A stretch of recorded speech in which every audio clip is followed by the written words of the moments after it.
El bosque de las palabras, la ingravidez que somos.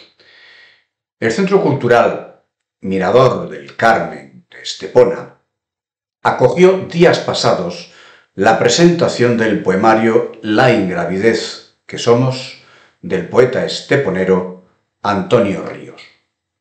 El poemario ha sido el ganador del concurso que en su 11ª edición se convocó para poetas que quisieran optar al Premio Internacional de Poesía Covivar Ciudad de Rivas. El acto lo abrió Pablo Méndez, responsable de la editorial Vitruvio, que ha editado el poemario ganador. El premio Rivas, Ciudad de Rivas Covivar, un premio que llevamos ya 11 años publicando y es un premio muy prestigioso porque realmente la cantidad de autores que se presentan es descomunal y además se presentan autores muy buenos. Es un premio que para los que estamos en el jurado, y esto espero que lo entendáis en su justa medida, muchas veces resulta antipático porque se presentan siempre libros muy buenos y se llega al final con 2 o 3 libros muy buenos y ahí es cuando siempre es una pelea tan bonita como difícil y en este caso nos pasó, llegaron al final 2 o 3 libros muy buenos y ahí tienes que meterte en las entrañas del poemario y al final pues premiar el que creas mejor, que en este caso fue La ingravidez que somos, que a mí me parece un libro extraordinario. Seguidamente, el poeta local Pedro Villarejo presentó a Antonio Ríos y habló del poemario. Es un libro importante. Leí naturalmente Horizontes Verticales, el anterior, pero yo creo que este tiene otro peso, a pesar de la ingravidez. Es el peso del conocimiento, de la experiencia, de esa sabiduría que se va conquistando poco a poco en los aconteceres de cada día, y siendo él y teniendo 2 características muy importantes: es un profesional serio y es un poeta maduro. Por tanto, vamos al libro y vamos al personaje. No se puede decir más de él más que pues filigranas, y no inventadas, sino vividas, experimentadas. Nosotros nos queremos muchísimo porque llevamos mucho tiempo juntos, por su familia, por él, sus hermanos, y porque en cada momento él sabe poner sobre la herida del tiempo la gasa que mejora, el ungüento que hace cicatrizar las ausencias de todos. Yo te diría, Antonio, en primera consideración, hay en el prólogo, a modo de prólogo de tu libro, algo que es llamativo para hacerte una pregunta y para iniciar este encuentro. Al final de esta teoría del todo, tú dices: existir acaso sea flotar, ingrávidos como náufragos solitarios a los que mecen y guían dichos elementos. Tales interacciones, los vientos del caos, esperanza, el amor, la conciencia y la fe, hacia las orillas vírgenes de nuestros propios destinos. Los vientos. Hoy hemos tenido un día ventoso en este poema. Y yo me acordaba esta mañana, porque nosotros vivimos en unas alturas que nos permiten recrearnos en el zumbido del viento, y pensaba: este viento es porque el mar aúlla, porque dentro de las aguas hay una serie de tempestades que se mecen o se motivan por alguna causa. ¿Qué tempestad tiene que surgir en el alma también de un poeta para que aparezca el viento de la poesía?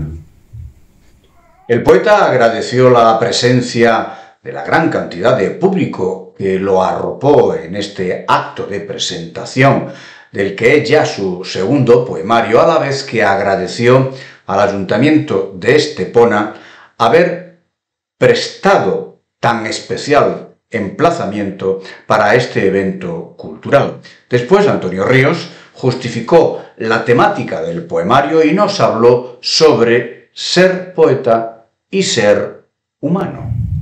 Los vientos, como todo lo intangible, es inevitable quizás. Este libro puede que hable del viento, de las distintas formas que tiene el viento de manifestarse y de someternos a un estado de ingravidez permanente donde no somos más que entes flotantes. Quise en cada uno de los capítulos poner de manifiesto lo que ya los alquimistas, como bien dice el prólogo, hablaban de los elementos como era el agua, la tierra, el aire y el fuego. La física actual, con otras palabras, habla de la energía gravitacional, la energía nuclear, débil y fuerte, el electromagnetismo. Lo mismo con distintas palabras que ya decían los alquimistas. Y a pesar de todos esos elementos que de alguna manera hacen que todo lo que somos, todo el espacio-tiempo, la materia, se module y se modele a su antojo. Existe lo que los alquimistas llamaban el éter y lo que los físicos, por ponerle un nombre, llaman energía oscura. Quiero pensar que se refieren a Dios, quizás el viento último. Bueno, en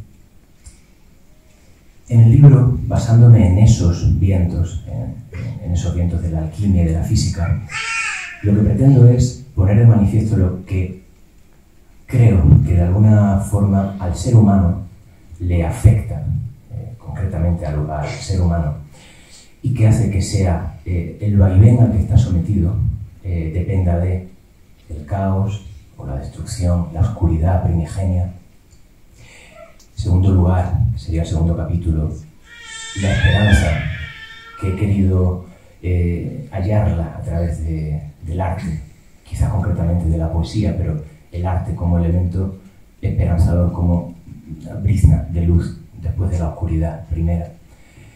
Tras eso, los vientos del amor.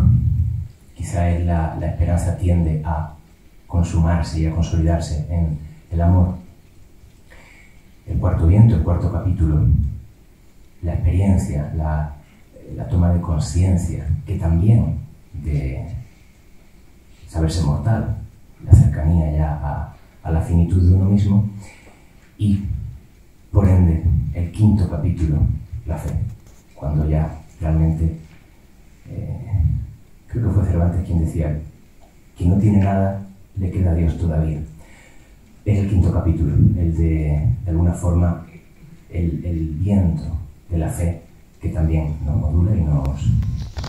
Quizás a pesar de la ingravidez que somos, que es el peso con que cargamos, ser poeta no sea otra cosa más que poner los pies en la tierra sin dejar por ello de volar, ¿no? Creo que es inevitable. Este poema se llama Sin título a conciencia.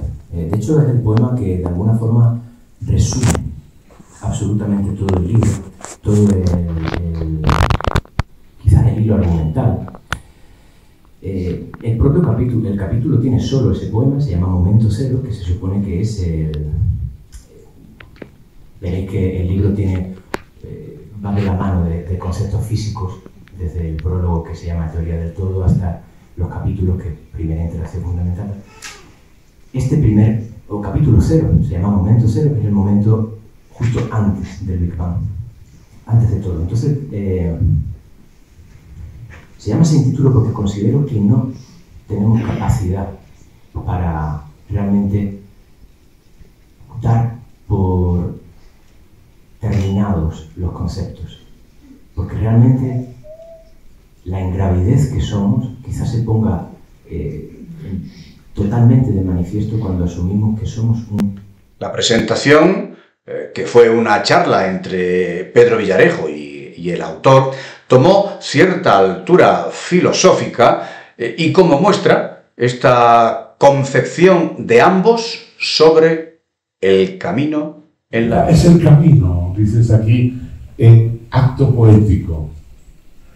Vuelvo a señalar, porque yo sé que tú eres un enamorado, igual que yo, de don Antonio Machado, sabemos que no hay camino, que se hace camino al andar,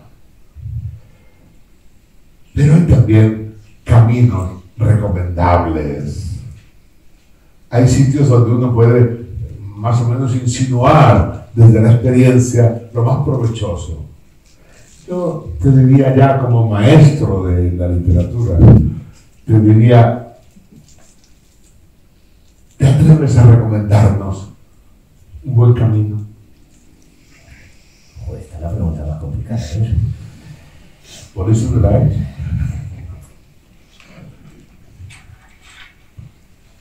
Creo que Machado lo dejó bastante nítido y transparente en su poema autobiográfico, el autorretrato, ¿no? Al final él se definió simple y llanamente como una persona buena. Soy bueno. En el buen sentido. En el buen sentido. Quizás esa sí que sea una de las verdades que tengo más claras y que diría que es aquello por lo que merece la pena realmente, o sea, un poco el hilo argumental de esta ingravidez que somos, el motivo de por qué estamos aquí. Porque al final, no sé vosotros, pero yo me lo he preguntado muy a menudo, ¿no? ¿Para qué? ¿Por qué? ¿A santo de qué estamos aquí? El acto terminó con la lectura del propio autor de algunos de sus poemas y la firma de ejemplares. Nosotros terminamos nuestro Bosque de las Palabras de hoy con Antonio Ríos leyendo el poema 48, 15, 16. Gracias. Y el último capítulo, como comenté, ese éter, esa energía oscura, es el capítulo de la fe, en el que, de alguna manera, asumiendo esa ingravidez, pues, quiero creer que con la fe tengamos alguna forma de sobrevivir a la caída. Estoy entre un poema a otro. Bueno, me voy a decantar por... Hubo una serie, antes de que Netflix monopolizase nuestras vidas, que a mí me atrapó y se llama Perdidos, Lost. Y bueno, en esa serie hay un señor encerrado en un búnker que cada X horas tiene que poner un código para que el mundo no se termine. Este poema se titula como ese código que tiene que poner el bueno de Desmond: 4, 8, 15, 16, 23, 42. Te santiguas, introduces el código. Dios es un bien de primera necesidad. En su búnker, algunos lo llaman cuerpo. El alma trata de descifrar las proporciones áureas que orbitan como galaxias pretéritas, el envés de una mirada. Hay segundos que pesan un siglo. El alma aprende a esperar, a deshojar las cuajadas de arena que en los relojes del viento pierden la fe. Cualquiera vive, al final, y por si acaso, la vida fuese real, no solo un sueño.